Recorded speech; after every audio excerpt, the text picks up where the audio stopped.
वहीं देश के बड़े बैंकर और एचडीएफसी के चेयरमैन दीपक पारेख ने बड़ा बयान दिया है। उन्होंने कहा है कि देश में बड़ी कंपनियों को दिए गए भारी भरकम कर्ज बट्टे खाते में डाले जा रहे हैं। बड़े पैमाने पर कर्ज माफी भी की जा रही है, लेकिन बैंकों में जमा आम लोगों के बचत के पैसों को हिफाजत का कोई मजबूत फाइनेंशियल सिस्टम हमारे पास नहीं है। दीपक पारेख का यह बयान इसलिए भी अहम है क्योंकि महज एक दिन पहले ही आरटीआई के जरिए खुलासा हुआ है कि देश के सबसे बड़े bank state bank of India ने 220 बड़े कर्जदारों को दिए गए 76,000 करोड़ रुपए के लोन बट्टे खाते में डाल दिए हैं। देश के सभी शेड्यूल्ड कमर्शियल बैंकों को मिलाकर देखें तो वो 980 बड़े कर्जदारों के करीब 2,75,000 करोड़ रुपए के कर्ज को बट्टे खाते में डाल चुके हैं। यानी बैंकों ने मान लिया है कि अब इन कर्जों की वसूली नहीं हो सकती।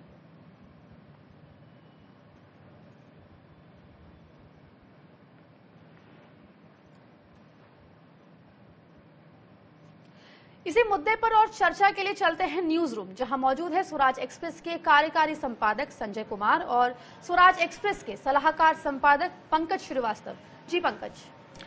जी आकांक्षा, बहुत ही महत्वपूर्ण खबर है क्योंकि दीपक पारेख देश के बहुत बड़े बैंकर हैं और एचडीएफसी जैसे बहुत ही प्रतिष्ठित निजी क्षेत्र के बैंक के चेयरमैन हैं। और एक निजी क्षेत्र के बैंक का चेयरमैन अगर आर्थिक अराजकता की ओर इशारा इस तरह से कर रहा है कि ये बेहद क्रूरतापूर्ण है कि जो कॉरपोरेट कर्ज है उसको बैंक बट्टे खाते में डाल देते हैं और जो आम लोगों की बचत है उसकी सुरक्षा का कोई सिस्टम ही नहीं है, तो एक बहुत ही गंभीर इशारा और ये बताता है किस तरह हमारे बैंकिंग सिस्टम के जरिए एक बड़ी लूट इस देश में चल रही है। इसका क्या मतलब हो सकता है? हमारे साथ हमारे कार्यकारी संपादक संजय कुमार हैं। संजय जी, ये जो बयान आया है दीपक पारेख का, ये क्या इशारा करता है, क्या इसके निहितार्थ है? देखिए, दीपक पारेख ने जो कहा है उसको आप समझ सकते हैं। जो ताजा उदाहरण है हमारे सामने पीएमसी बैंक का, जहां लाखों लोगों ने अपनी गाढ़ी कमाई जमा की, उनको लग रहा था कि शायद जब जरूरत होगी तो हमें यह पैसा वापस मिलेगा। लेकिन मैं आपको बताऊं कि ये जो पीएमसी बैंक है इसमें 8800 करोड़ रुपए का जो लोन दिया है उसमें से केवल एक रियल एस्टेट की कंपनी है एचडीआईएल, उस एचडीआईएल को उसने 6500 करोड़ रुपए का लोन दे दिया। यानी कि अपने कुल लोन का 73% उसने एक ही कंपनी को बांट दिया। नतीजा क्या हुआ कि जब लोग जरूरत का पैसा निकालने गए तो वहां पे हंगामा मच गया क्योंकि आरबीआई ने कहा कि आप 1000 रुपया से ज्यादा नहीं निकाल सकते, और वो 1000 रुपये भी आप 6 महीने में निकाल सकते हैं। आप सोचिए, जिसने लाखों रुपए जमा किए हों वो 1000 निकाल सकते हैं। जब हंगामा मचा तो उसने कहा अच्छा अब आप 10,000 निकाल सकते हैं। फिर 10,000 में फिर हंगामा हुआ तो उन्होंने कहा 25,000 निकाल सकते हैं। अरे भाई, मेरा पैसा है, हम कितना निकालेंगे नहीं निकालेंगे, आप कौन होते हो बोलने वाले? आपको रेगुलेट करना है, आप रेगुलेटर की भूमिका में हो और आप वो कर नहीं रहे हो। जबकि कॉर्पोरेट की बात आएगी तो आप पलक पावड़े बिछाए रहते हो, आप उसको हर सहूलियत दे रहे हो। और उनकी जो दुर्दशा हुई है वहां पीएमसी बैंक के लोगों की, उससे बैंकिंग सिस्टम पे लोगों का विश्वास और भरोसा पूरी तरह टूट गया है। इससे समझा जा सकता है कि कितनी क्रूर व्यवस्था में हम जी रहे हैं।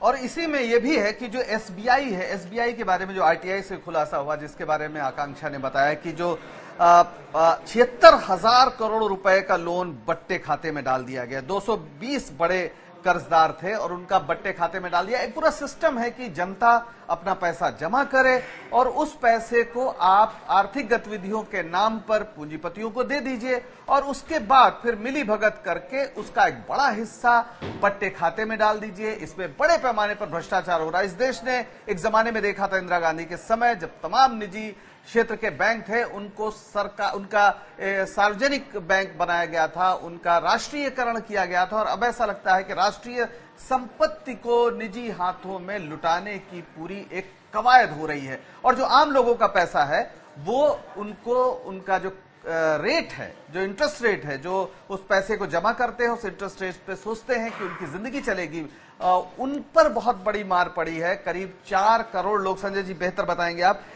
इसमें जो रेट कट भी कर रहे हैं, ये जो आम लोगों का पैसा जमा होता है उसको, वो कितनी बड़ी अब चिंता की बात? देखिए, रेट कट की बात आप ठीक कह रहे हैं। जो 4 करोड़ से ज्यादा लोगों का 14 लाख करोड़ रुपया बैंकों में पड़ा हुआ है, और जब आप रेट कट करते हैं तो उसकी मार आम लोगों पे पड़ती है। और अगर इन्फ्लेशन को जोड़ दे तो ऐसा लगता है कि बैंक में हम पैसा रख रहे हैं, डुबाने के लिए रख रहे हैं, उससे कुछ आमदनी हो नहीं रही है। दिखाई पड़ता है कि हमें 3-3.5% लोन इंटरेस्ट मिल रहा है, लेकिन वो एक्चुअली वो इंटरेस्ट हमें मिल नहीं रहा है। वो हम जो हमें मिलना चाहिए हमें उसमें नुकसान हो रहा है।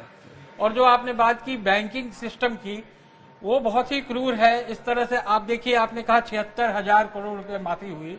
ये सिर्फ 76,000 करोड़ नहीं है, पिछले 3 साल में जो है 2,41,000 करोड़ रुपया पिछले 3 साल में माफ किए गए हैं, करीब 1,000 लोगों के।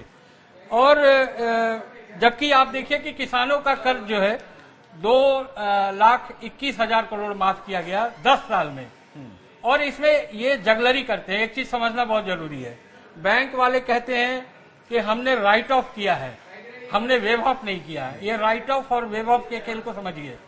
राइट ऑफ का मतलब होता है ऐसा कर्ज जिसको वसूला नहीं जा सकता, और बैंक वाले इसी जगलरी का सहारा लेते हैं और फिर क्या करते हैं कि अपने बैलेंस शीट को ठीक करते हैं जी। और जब उसकी रिकवरी हो जाती है तो कहते हैं ये मुनाफा हो गया। यानी भाषा का पूरा खेल है, और इस खेल का जो शिकार है सबसे बड़ा, वो इस देश का आम उपभोक्ता है, जिसके जेब में आज पैसे नहीं बचे हैं ताकि वो खरीदारी कर सके, जो मंदी की सबसे बड़ी वजह है, और जो पैसे बैंक में हैं वो लुटाए जा रहे हैं। आप समझ सकते हैं दीपक पारेख के इस वक्तव्य का क्या मतलब है। एक तरह से ये स्वीकरण भी है, वो स्वीकार कर रहे हैं कि ये देश दरअसल लूटा जा रहा है। आकांक्षा, तो कहीं ना कहीं आम लोगों का बैंकिंग सिस्टम से भरोसा उठ रहा है। उनको लग रहा है कि उनकी बचत वो बैंक में सुरक्षित नहीं है। शुक्रिया पंकज, शुक्रिया संजय जी।